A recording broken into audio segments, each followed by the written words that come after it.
வணக்கம். பொதிகை செய்திகளுக்காக ஆர்த்தி ராணி. தலைப்புச் செய்திகள். முப்படைகளில் வீர தீர மற்றும் சிறந்த சேவையாற்றிய வீரர்களை கௌரவிக்கும் வகையில் குடியரசுத் தலைவர் ராம்நாத் கோவிந்த் விருதுகளை வழங்கினார்.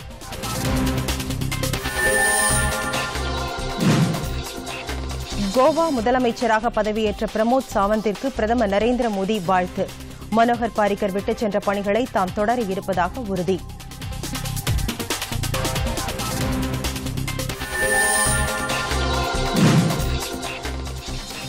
உள்நாட்டு அமைதியையும் பாதுகாப்பையும் நிலைநாட்டுவதில் ரிசர்வ் காவல்படையினரின் பணி பாராட்டுக்குரியது. தேசிய பாதுகாப்பு ஆலோசகர் அஜித் தோவல்.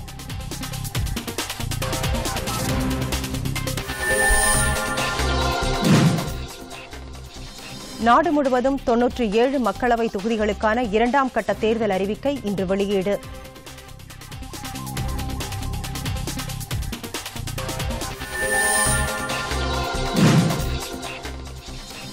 அம்மா தேசிய வறுமை ஒழிப்பு திட்டத்தின் மூலம் மாதந்தோறும் 1500 ரூபாய், எம்ஜிஆர் தேசிய வேலைவாய்ப்பு திட்டம் உள்ளிட்ட 38 திட்டங்கள் அடங்கிய அஇஅதிமுக தேர்தல் அறிக்கை இன்று வெளியீடு.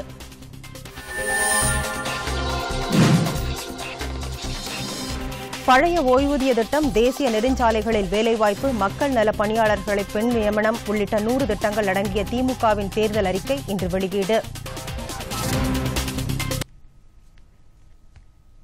இனி விரிவான செய்திகள். குடியரசுத் தலைவர் மாளிகையில் இன்று நடைபெற்ற விழாவில் முப்படைகளில் வீர தீர மற்றும் சிறந்த சேவையாற்றிய வீரர்களை கௌரவித்து குடியரசுத் தலைவர் ராம்நாத் கோவிந்த் விருதுகளை வழங்கினார்.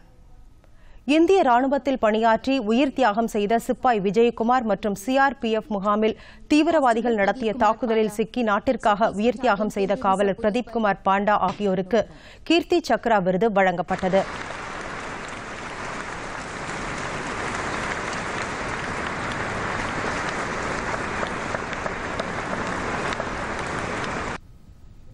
இதேபோல் தீவிரவாத எதிர்ப்பு நடவடிக்கைகளில் சிறப்பாக பணியாற்றிய லெப்டினன்ட் ஜெனரல் அனில்குமார் பட்டிற்கு உத்தம் யுத்த சேவா விருது வழங்கப்பட்டது.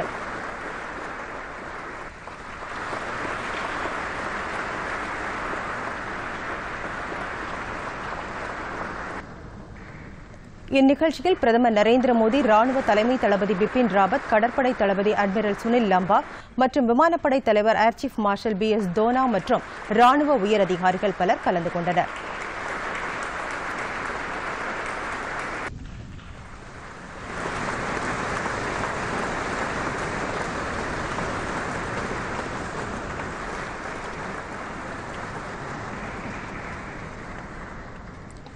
Major general Tarun Kumar.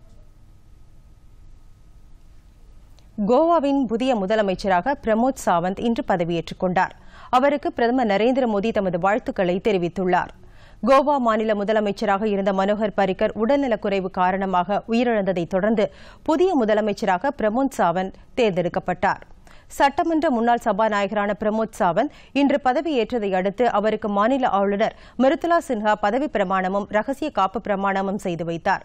அவருடன் 11 அமைச்சர்களும் பதவியேற்றுக் கொண்டனர்.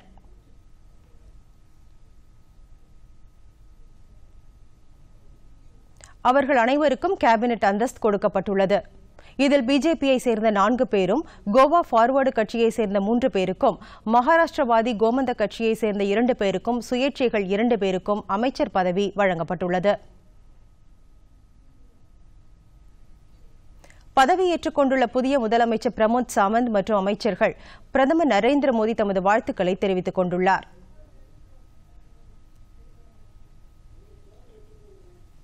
புல்வாமா தாக்குதலில் உயிரிழந்த 40 வீரர்களின் தியாகம் மறக்க முடியாதது என்றும் தீவிரவாதத்தை எந்த வகையிலும் ஏற்றுக்கொள்ள நாடு தயாராக உள்ளது என்று தேசிய பாதுகாப்பு ஆலோசகர் அஜித் தோவல் தெரிவித்துள்ளார். ஹரியானா மாநிலம் குர்காமில் இன்று மத்திய ரிசர்வ் காவல் படையின் 80வது உதய தினம் இன்று கொண்டாடப்பட்டது. இதில் கலந்து கொண்டு அணிவகுப்பு மரியாதையை ஏற்றுக்கொண்ட தேசிய பாதுகாப்பு ஆலோசகர் அஜித் தோவல் புல்வாமா தீவிரவாத தாக்குதலில் உயிர் தியாகம் செய்த மத்திய ரிசர்வ் காவல்படை வீரர்களுக்கு அஞ்சலி செலுத்தினார். பின்னர் பேசிய அவர், புல்வாமா தாக்குதல் சம்பவத்தை நாடு மறக்கவில்லை என்றும் மறக்கவும் மாட்டோம் என்றும் உறுதிபட தெரிவித்தார். மேலும் தீவிரவாதம் எந்த விதத்தில் இருந்தாலும் அதை முழுமையாக எதிர்கொள்ள தலைமை தயாராக உள்ளது என்று அவர் குறிப்பிட்டார்.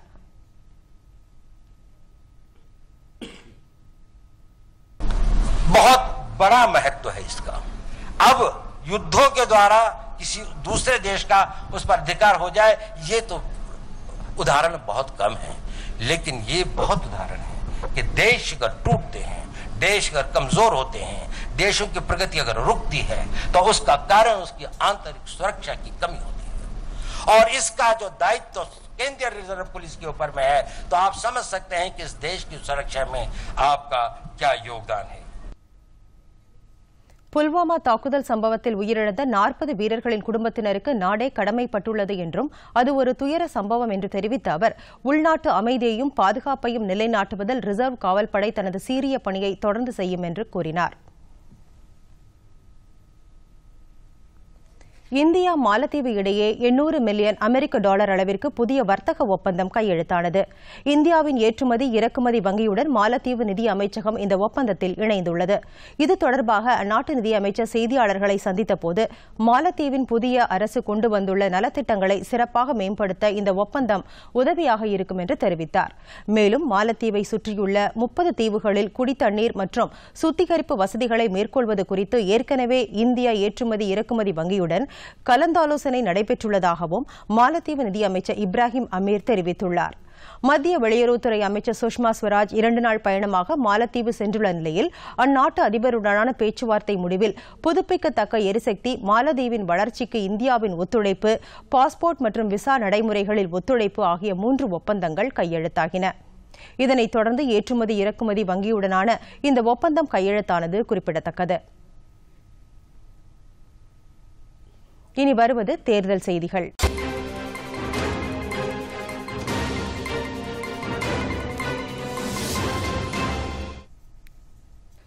தமிழ்நாடு, புதுச்சேரியில் 40 தொகுதிகள் உட்பட நாடு முழுவதும் 97 மக்களவைத் தொகுதிகளில் நடைபெறவுள்ள 2ஆம் கட்ட தேர்தலுக்கான அறிவிக்கையை தேர்தல் ஆணையம் இன்று வெளியிட்டது. நாடு முழுவதும் 7 கட்டங்களாக மக்களவைத் தேர்தல் நடைபெறவுள்ளது. முதற்கட்டமாக 20 மாநிலங்களில் 91 மக்களவைத் தொகுதிகளுக்கு அடுத்த மாதம் 11ஆம் தேதி வாக்குப்பதிவு நடைபெறும். இதற்கான அறிவிக்கை தேர்தல் ஆணையம் நேற்று வெளியிட்டது. இந்நிலையில் 2ஆம் கட்டமாக 97 மக்களவைத் தொகுதிகளுக்கு அடுத்த மாதம் 18ஆம் தேதி வாக்குப்பதிவு நடைபெறும். இதற்கான அறிவிக்கை இன்று வெளியானது. இதன்படி தமிழகம் மற்றும் புதுச்சேரியில் 40 தொகுதிகளில் தேர்தல் நடைபெறும். மேலும் தமிழகத்தின் 18 சட்டப்பேரவை தொகுதிகளுக்கான இடைத்தேர்தலும், புதுச்சேரியில் 1 தொகுதிக்கான இடைத்தேர்தலும் இதே தேதியில் நடைபெறவுள்ளது. இதற்கான வேட்புமனு தாக்கல் செய்ய 26ஆம் தேதி கடைசி நாள். வேட்புமனுக்கள் பரிசீலனை வரும் 27ஆம் தேதி நடைபெறும். 29ஆம் தேதிக்குள் வேட்புமனுக்களை திரும்பப் பெறலாம் என்று அறிவிக்கப்பட்டுள்ளது. வாக்குப்பதிவு நடைபெறும் 18ஆம் தேதியன்று மதுரையில் சித்திரை திருவிழா நடைபெறுவதால் வாக்குப்பதிவு தேதியை மாற்றுவதற்கு பதிலாக வாக்குப்பதிவு நேரத்தை அதிகரிக்கலாம் என்ற மாவட்ட ஆட்சியரின் பரிந்துரையை தேர்தல் ஆணையம் ஏற்றுக்கொண்டுள்ளது. மாலை 6 மணிக்கு பதிலாக இரவு 8 மணி வரை வாக்குப்பதிவை நீட்டிப்பதற்கு தேர்தல் ஆணையம் ஒப்புதல் அளித்திருப்பதாக தமிழக தலைமை தேர்தல் அதிகாரி சத்யபிரதா சாஹூ தெரிவித்துள்ளார். அஇஅதிமுக தமிழ் தேர்தல் அறிக்கையை அக்கட்சியின் ஒருங்கிணைப்பாளரும் துணை முதலமைச்சருமான ஓ பன்னீர்செல்வம், ஆங்கில தேர்தல் அறிக்கையை துணை ஒருங்கிணைப்பாளரும் முதலமைச்சருமான எடப்பாடி பழனிசாமியும் சென்னை ஔவை சண்முகம் சாலையில் உள்ள அக்கட்சியின் அலுவலகத்தில் இன்று வெளியிட்டனர். நாடாளுமன்ற பொதுத் தேர்தலுக்கான அஇஅதிமுகவின் தேர்தல் அறிக்கை இன்று வெளியிடப்பட்டது. அக்கட்சியின் ஒருங்கிணைப்பாளரும் துணை முதலமைச்சருமான ஓ பன்னீர்செல்வம் தமிழில் தயாரிக்கப்பட்டிருந்த தேர்தல் அறிக்கையை வெளியிட இணை ஒருங்கிணைப்பாளரும் முதலமைச்சருமான எடப்பாடி பழனிசாமி பெற்றுக் கொண்டார். ஆங்கிலத்தில் தயாரிக்கப்பட்டிருந்த தேர்தல் அறிக்கையினை எடப்பாடி பழனிசாமி வெளியிட ஓ பன்னீர்செல்வம் பெற்றுக் கொண்டார். பின்னர் இந்த தேர்தல் அறிக்கையில் குறிப்பிடப்பட்டிருந்த முக்கிய அம்சங்களை ஓ பன்னீர்செல்வம் செய்தியாளர்கள் மத்தியில் வெளியிட்டார்.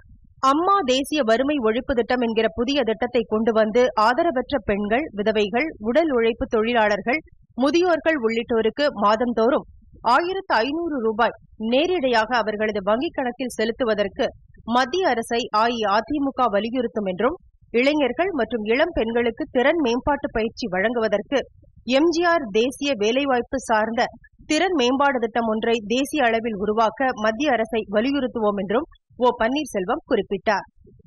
தேசியமயமாக்கப்பட்ட வங்கிகளிலும் இதர வங்கிகளிலும் மாணவர்கள் பெற்றுள்ள கல்விக் கடனை ரத்து செய்ய மத்திய அரசு வலியுறுத்துவோம் என்றும், விவசாயிகளின் கடன் சுமையை நீக்கும் வகையில் உறுதியான திட்டம் ஒன்றை மத்திய அரசு உடனடியாக செயல்படுத்த அஇஅதிமுக வலியுறுத்தும் என்றும் அவர் தெரிவித்தார்.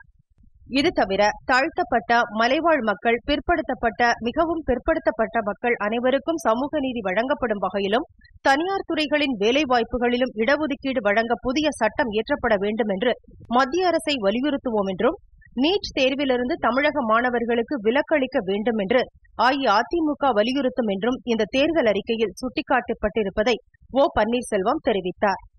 இஸ்லாமிய மற்றும் கிறிஸ்தவ மதங்களுக்கு மாறும் தாழ்த்தப்பட்ட, மலைவாழ், பிற்படுத்தப்பட்ட, மிகவும் பிற்படுத்தப்பட்ட மக்கள் கல்வியிலும் வேலைவாய்ப்பிலும் இடஒதுக்கீட்டை பெறும் வகையில் அவர்களது ஜாதி சான்றிதழ்களில் மாற்றமின்றி மதம் மாறுவதற்கு முன் இருந்தவாறே அவர்கள் சலுகைகளை பெற்றிட அனுமதிக்கும் வகையில் புதிய சட்டம் இயற்ற வேண்டும் என்று அஇஅதிமுக மத்திய அரசை வலியுறுத்தும் என்றும் தேர்தல் அறிக்கையில் குறிப்பிடப்பட்டிருந்தது. இந்திய நாட்டின் அலுவல் மொழிகளில் ஒன்றாக தமிழ் மொழியை அறிவித்திட வேண்டும் என்றும், காவிரி டெல்டா பகுதியை பாதுகாக்கப்பட்ட வேளாண்மை மண்டலமாக அறிவிக்க வேண்டும் எனவும், புதுச்சேரி யூனியன் பிரதேசத்திற்கு முழு மாநில அந்தஸ்து வழங்க வேண்டும் எனவும் மத்திய அரசை அஇஅதிமுக வலியுறுத்தும் என்பது உள்ளிட்ட 38 உறுதிமொழிகள் அடங்கிய அஇஅதிமுகவின் தேர்தல் அறிக்கையில் குறிப்பிடப்பட்டுள்ளதை ஓ பன்னீர்செல்வம் செய்தியாளர்களிடம் விளக்கிக் கூறினார். அஇஅதிமுக தலைமை கழக அலுவலகத்தில் நடைபெற்ற இந்த நிகழ்வில் அஇஅதிமுகவின் அவைத் தலைவர் இ. மதுசூதனன், துணை ஒருங்கிணைப்பாளர்கள் கே.பி. முனுசாமி, ஆர். வைத்தியலிங்கம், தேர்தல் அறிக்கை தயாரிப்பு குழு தலைவர் பொன்னையன் மற்றும் உறுப்பினர்கள், கட்சியின் தலைமை கழக நிர்வாகிகள் உள்ளிட்டோர் கலந்து கொண்டனர்.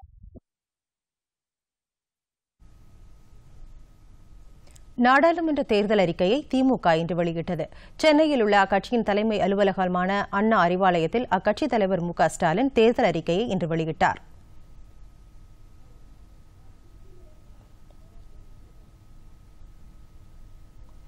இன்று வெளியிடப்பட்ட தேர்தல் அறிக்கையில் தமிழகத்தில் நீட் தேர்வை ரத்து செய்ய நடவடிக்கை எடுக்கப்படும், ராஜீவ்காந்தி கொலை வழக்கில் கைது செய்யப்பட்டு 25 ஆண்டுகளுக்கு மேலாக சிறையில் உள்ள பேரறிவாளன் நளினி உள்ளிட்ட 7 பேரின் விடுதலை, சமூக வலைதளங்களில் ஆபாச படங்களை வெளியிடுவதை தடுக்க தனி சட்டம் கொண்டுவரப்படும், நியூட்ரினோ ஹைட்ரோ கார்பன் திட்டங்களுக்கு தடை விதிக்கப்படும், சமையல் எரிவாயு சிலிண்டர்களுக்கான மானியம் வங்கிகளில் நேரடியாக செலுத்தப்படாது, மாறாக விலை குறைக்க நடவடிக்கை எடுக்கப்படும் போன்ற பல்வேறு அறிவிப்புகளை வெளியிட்டார். பழைய ஓய்வூதிய திட்டம், தேசிய நெடுஞ்சாலைகளில் 1 கோடி பேருக்கு வேலைவாய்ப்பு, 10 லட்சம் மக்கள் நலப்பணியாளர்கள் நியமனம், பள்ளி மற்றும் கல்லூரிகளுக்கு சென்று வரும் ஏழை மாணாக்கருக்கு இலவச ரயில் பயண சலுகை வழங்கப்படும் என்றார். தேசிய நெடுஞ்சாலைகளில் உள்ள சுங்க சாவடிகளில் 5 ஆண்டுகள் கழித்தும் தற்போது வசூலிக்கப்படும் சுங்கவரி நீர்க்கப்படும் என்றார். 1964ஆம் ஆண்டு இந்தியா இலங்கை ஒப்பந்தத்தின்படி இந்தியாவிற்கு வந்த இலங்கை தமிழர்களுக்கு காலம் தாழ்த்தாமல் இந்திய குடியுரிமை பெற மத்திய அரசை வலியுறுத்துவோம் என்றார். ஆழ்கடல் மற்றும் உள்நாட்டு மீனவர்களின் நலனை பாதித்திடும் நோக்கில் தேசிய மீனவர் நல ஆணையம் ஏற்படுத்தப்படும். 60 வயதிற்கும் மேற்பட்டோருக்கு வழங்கப்படும் ஓய்வூதியம் பெறாத அனைவருக்கும் தேசிய ஓய்வூதிய திட்டம் கொண்டுவரப்பட்டு மாதந்தோறும் 2000 ரூபாய் வழங்க மத்திய அரசை வலியுறுத்துவோம் என்றார். நெசவாளர் நலன் காக்க நாடு முழுவதும் இலவச மின்சாரம் வழங்க வலியுறுத்தப்படும் என்றும், கிராமப்புறங்களில் வறுமை கோட்டிற்கு கீழ் உள்ள பெண்கள் பயன்பெறும் வகையில் சுய தொழில் தொடங்க 50,000 ரூபாய் வட்டியில்லா கடன் வழங்க நடவடிக்கை எடுக்கப்படும் என்றார். சாதிவாரி மக்கள் தொகை கணக்கீட்டை வழக்கமாக மக்கள் தொகை கணக்கீட்டின் போது எடுத்திட நடவடிக்கை எடுக்கப்படும். தற்போது அரசு நிறுவனங்களில் உள்ள இடஒதுக்கீடு போன்று தனியார் நிறுவனங்களில் இடஒதுக்கீடு கொண்டுவர நடவடிக்கை எடுக்கப்படும்.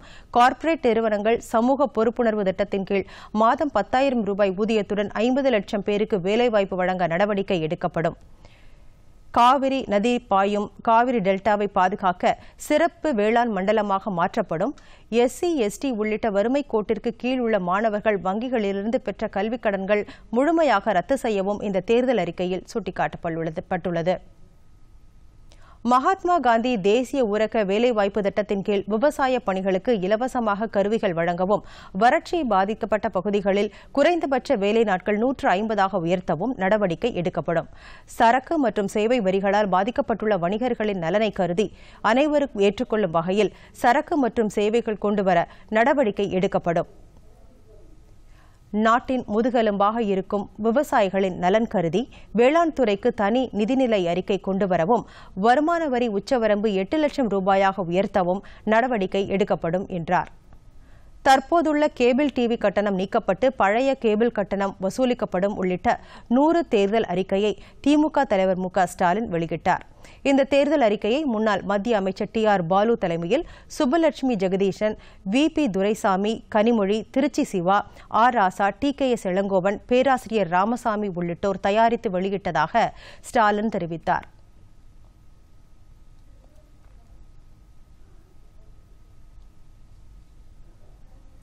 தென் தமிழகத்தின் வளர்ச்சியை கருத்தில் கொண்டு தென்காசி மற்றும் ராஜபாளையத்தை தனி மாவட்டமாக உருவாக்க பாடுபடப் போவதாக புதிய தமிழகம் கட்சி தமது தேர்தல் அறிக்கையில் தெரிவித்துள்ளது.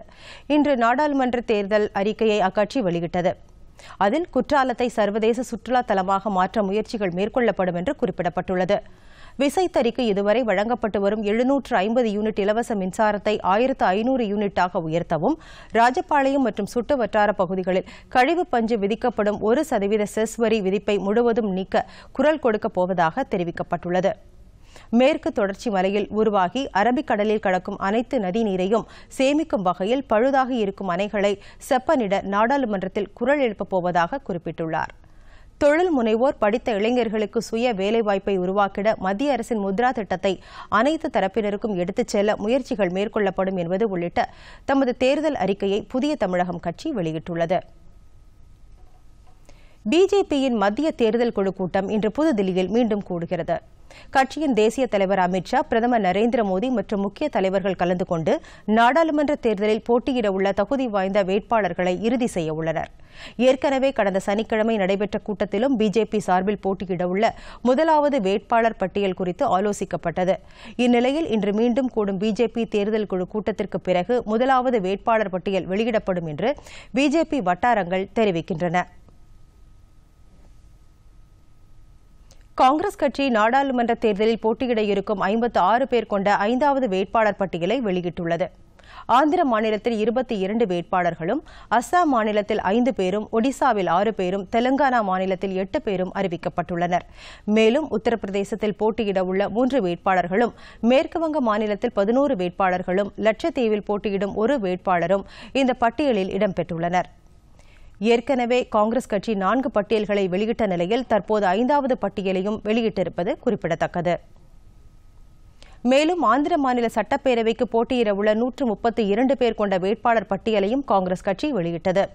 இதேபோல் ஒடிசா மாநில சட்டப்பேரவைக்கு போட்டியிட உள்ள 36 பேர் கொண்ட வேட்பாளர் பட்டியலையும் காங்கிரஸ் கட்சி வெளியிட்டுள்ளது.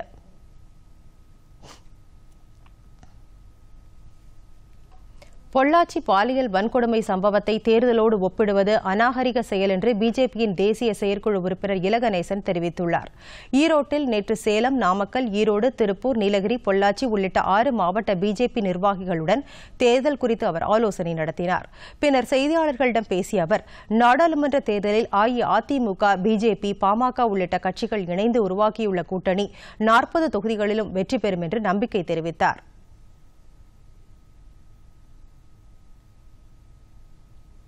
தமிழகத்தின் வளர்ச்சிப் பணிகளுக்காக மத்திய அரசு பல லட்சம் கோடி ரூபாய் ஒதுக்கியுள்ளதாக தமிழக பிஜேபி தலைவர் தமிழிசை சவுந்தரராஜன் தெரிவித்துள்ளார். தேமுதிக சார்பில் அந்நாடாளுமன்ற தேர்தலில் போட்டியிடும் 4 வேட்பாளர்களும் தமிழக பிஜேபி தலைவர் தமிழிசை சவுந்தரராஜனை சந்தித்து வாழ்த்து பெற்றனர். இதைத் தொடர்ந்து செய்தியாளர்களிடம் பேசிய தமிழிசை சவுந்தரராஜன், பிஜேபி கூட்டணி வலுவான கூட்டணி என்றும் மக்கள் பிஜேபி அரசு சாதனைகளை எடுத்துக் கூறி வாக்கு சேகரிப்பதன் மூலம் 40 தொகுதிகளிலும் தங்களது கூட்டணி வெற்றி பெறும் என்றும் அவர் தெரிவித்தார். தமிழ் மாநில காங்கிரஸ் கட்சிக்கு சைக்கிள் சின்னத்தை தேர்தல் ஆணையம் ஒதுக்கியிருப்பது மகிழ்ச்சி தருவதாக அக்கட்சியின் தலைவர் ஜி.கே. வாசன் தெரிவித்துள்ளார். இது தொடர்பாக இன்று அவர் வெளியிட்டுள்ள அறிக்கையில், கடந்த 2016ஆம் ஆண்டு தேர்தலில் சைக்கிள் சின்னத்தை தேர்தல் ஆணையம் நிராகரித்ததைத் தொடர்ந்து தமாக வழக்கு தொடர்ந்தது.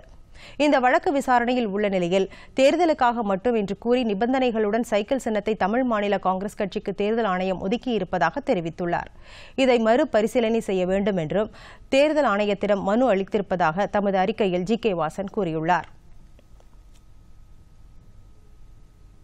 அடுத்த சில செய்திகளை விரைவுச் செய்திகளாக பார்ப்போம்.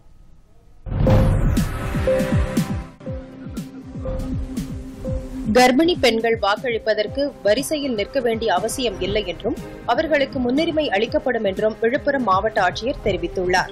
விழுப்புரத்தில் கர்ப்பிணி பெண்கள் வாக்களிக்க வேண்டிய முறைகளுக்கு மாவட்ட ஆட்சியர் சுப்பிரமணியன் நேரடியாக விளக்கம் அளித்தார். அப்போது ஒப்புகை சீட்டு வருவதை உறுதி செய்வது அவசியம் என்றும் கர்ப்பிணி பெண்களுக்கு அவர் எடுத்துரைத்தார். கர்ப்பிணி பெண்கள் வாக்களிப்பதற்கு வரிசையில் நிற்க வேண்டிய தேவையில்லை என்று தெரிவித்த அவர், வாக்களிப்பதற்கு அவர்களுக்கு முன்னுரிமை அளிக்கப்படும் என்றும் வாக்களிப்பதன் அவசியத்தை வலியுறுத்தும் வகையில் துண்டு பிரச்சுரங்களையும் அவர் வழங்கினார்.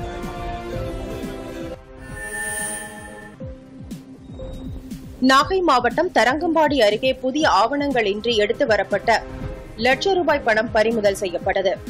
தரங்கம்பாடி அருகே உள்ள காத்தான் சாவடி சோதனை சாவடியில் தேர்தல் பறக்கும் படையினர் வட்டாட்சியர் சுந்தரை தலைமையில் வாகன தணிக்கையில் ஈடுபட்டனர்.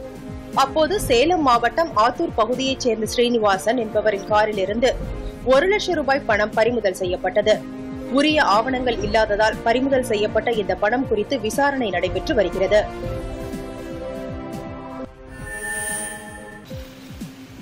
நாகர்கோவில் அருகே பறக்கும் படையினர் நடத்திய சோதனையில் ₹34 லட்சம் பணம் பறிமுதல் செய்யப்பட்டது. கன்னியாகுமரி மாவட்டம் நாகர்கோவில் அருகே தேரேகால் புதூரில் தேர்தல் பறக்கும் படையினர் சோதனை மேற்கொண்டனர். அப்போது தனியார் பேருந்தில் பயணம் செய்த அல்பீல்தீன் என்பவரிடமிருந்து ₹34,08,000 கணக்கில் வராத பணம் இருந்ததாக கூறி பறிமுதல் செய்யப்பட்டது. இந்த பணம் ஹவாலா பணமா என்ற விசாரணையில் அதிகாரிகள் சோதனை மேற்கொண்டு வருகின்றனர். தேர்தல் விதிமுறைகள் அமலுக்கு வந்ததை அடுத்து இதுவரை நடைபெற்ற சோதனையில் சுமார் ₹48 லட்சம் பறிமுதல் செய்யப்பட்டுள்ளது. மயிலாடுதுறையில் வாக்காளர்கள் தங்கள் வாக்கினை உறுதி செய்யும் கருவி குறித்து விழிப்புணர்வு நிகழ்ச்சி நடைபெற்றது.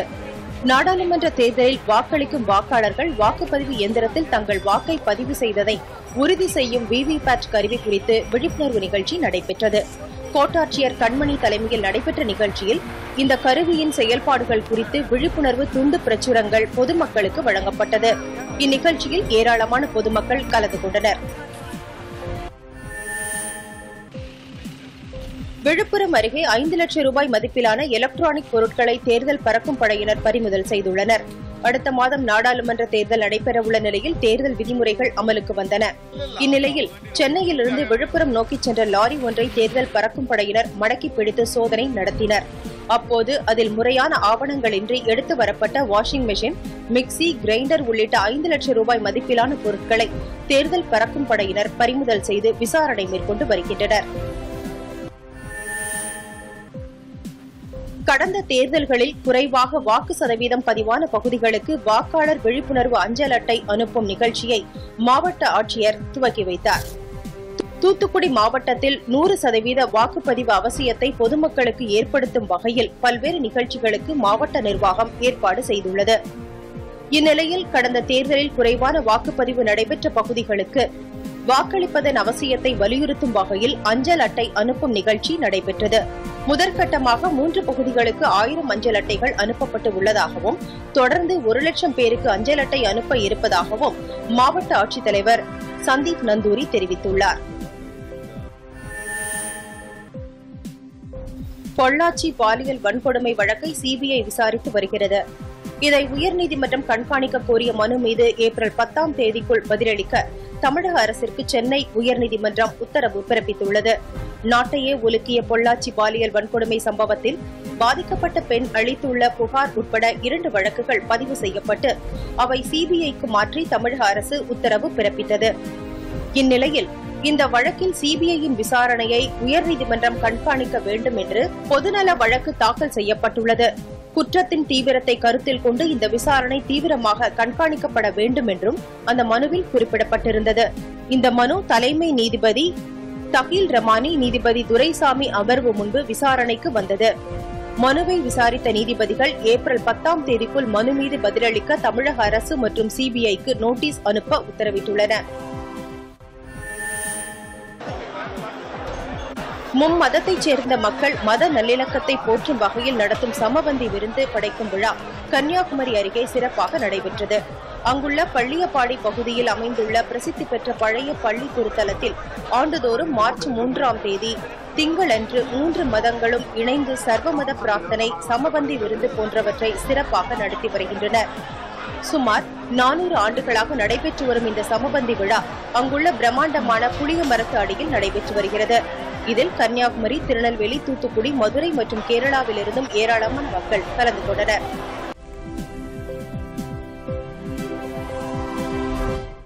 அடுத்து வருவது உலகச் செய்திகள்.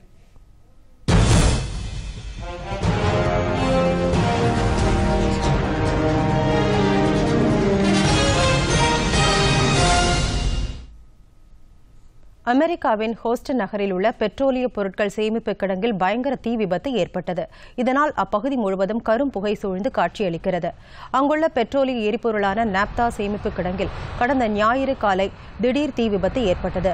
பிரம்மாண்டமான சேமிப்பு கிடங்கில் சேமித்து வைக்கப்பட்டிருந்த நாப்தா பற்றி எரிய தொடங்கியதை அடுத்து அருகில் வசிப்பவர்கள் உடனடியாக பாதுகாப்பான இடங்களுக்கு செல்லுமாறு அறிவுறுத்தப்பட்டனர். தொடர்ந்து பற்றி எரிந்து வரும் இந்த தீ காரணமாக டெக்சாஸ் மற்றும் ஹோஸ்டன் நகரமே கரும் புகையால் சூழப்பட்ட நிலையில் அருகில் உள்ள பள்ளிகள் பாதுகாப்பு காரணங்களுக்காக மூடப்பட்டுள்ளன. தீயணைப்பு வீரர்கள் தீ தடுப்பு கருவிகள் மற்றும் ரசாயனங்கள் மூலம் அருகில் உள்ள சேமிப்பு கிடங்குகளுக்கும் தீ பரவாமல் இருக்க கடுமையாக போராடி வருகின்றனர்.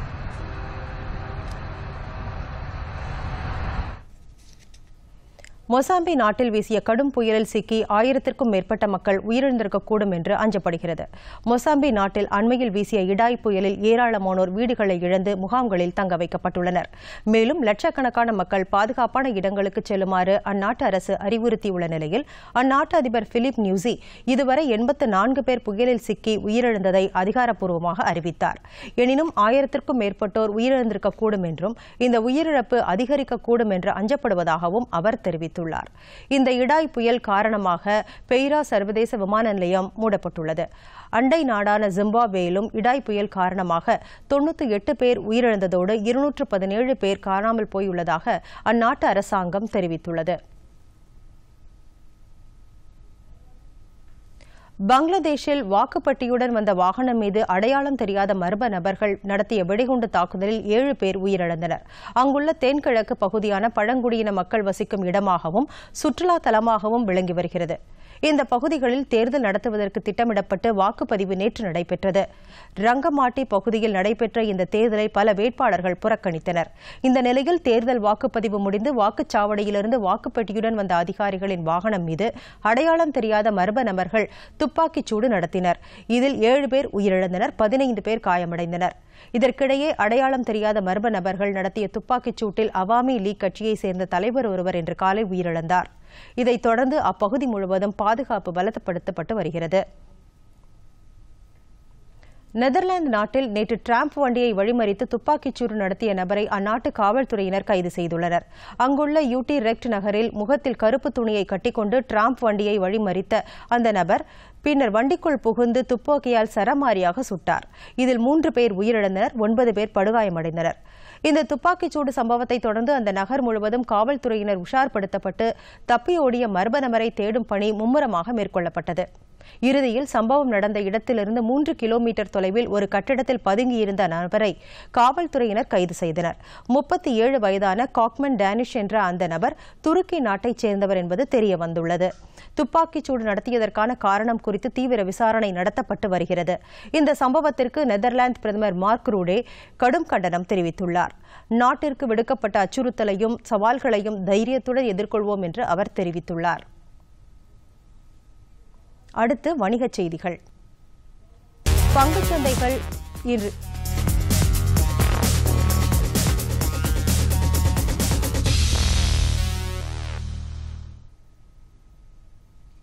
இன்று ஏற்றத்துடன் தொடங்கியது. மும்பை பங்குச்சந்தை குறியீட்டு எண் சென்செக்ஸ் 81 புள்ளிகள் அதிகரித்து 38,177 புள்ளிகளாக உள்ளது. தேசிய பங்குச்சந்தை குறியீட்டு எண் நிப்டியும் 20 புள்ளிகள் அதிகரித்து 11,482 புள்ளிகளாக இருந்தது. அமெரிக்க டாலருக்கு நிகரான இந்திய ரூபாயின் மதிப்பு 68 ரூபாய் 73 காசுகளாக உள்ளது. சென்னையில் ஆபரண தங்கத்தின் விலை சவரன் ஒன்றிற்கு 24,304 ரூபாய்க்கு விற்பனை செய்யப்படுகிறது. 1 கிராம் தங்கத்தின் விலை 3,038 ரூபாய்.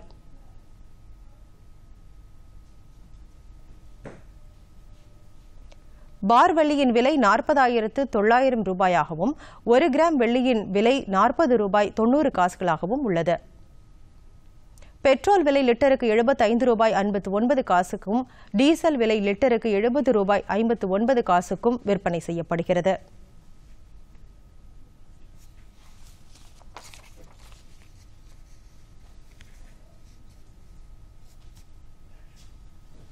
மீண்டும் தலைப்புச் செய்திகள்.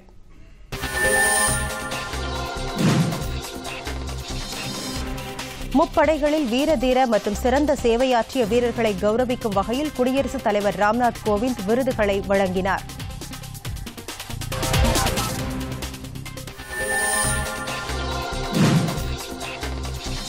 கோவா முதலமைச்சராக பதவியேற்ற பிரமோத் சாவந்திற்கு பிரதமர் நரேந்திர மோடி வாழ்த்து. மனோகர் பாரிக்கர் விட்டுச் சென்ற பணிகளை தாம் தொடர இருப்பதாக உறுதி.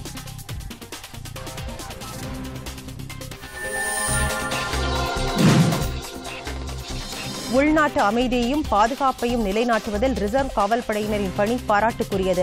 தேசிய பாதுகாப்பு ஆலோசகர் அஜித் தோவல்.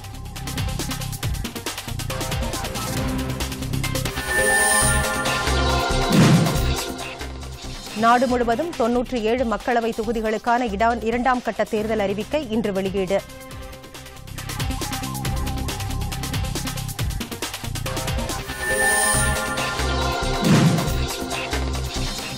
அம்மா தேசிய வறுமை ஒழிப்பு திட்டத்தின் மூலம் மாதந்தோறும் 1500 ரூபாய், எம்ஜிஆர் தேசிய வேலைவாய்ப்பு திட்டம் உள்ளிட்ட 38 திட்டங்கள் அடங்கிய அஇஅதிமுக தேர்தல் அறிக்கை இன்று வெளியீடு.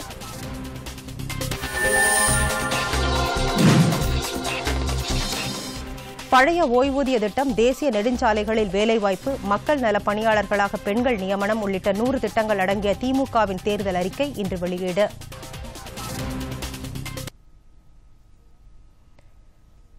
பொதிகை செய்திகளை யூடியூபில் தமிழ் நியூஸ் தூர்தர்ஷன் என்ற சேனலிலும், ட்விட்டரில் Tamil news Doordarshan @DD News Chennai என்ற பக்கத்திலும் காணலாம்.